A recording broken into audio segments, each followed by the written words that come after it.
बोलते हैं हमेशा कि हम ही लोग खोदते हैं, खोद वहीं रही अब इसी पे कुछ गवा देंगे, पुल्टा खेसारी भैया को बोल के।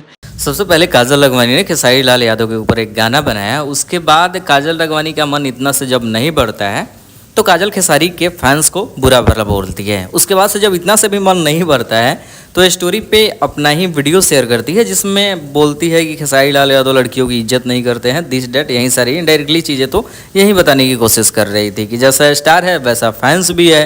बाकी जब इतना ज़्यादा हो गया तो फिर खेसारी लाल यादव के टीम से एक्टिव हुए राइटर अखिलेश कश्यप। अखिलेश कश्यप ने काजल लखवानी को जवाब दिया है, अच्छे से ही बताया है कि देखो हम लोग कुरेद नहीं रहे हैं, मामला पूरी तरीके से शांत है, लेकिन इसके बावजूद भी अब काजल लखवानी करना चाहती है तो बेमतलब का हम गाना वाना गवा देंगे तो लोग बोलेंगे कि लड़की के ऊपर गाना गवा रहा है। लेकिन जब ज़्यादा हद पार होगा तो आदमी करे भी तो क्या करे।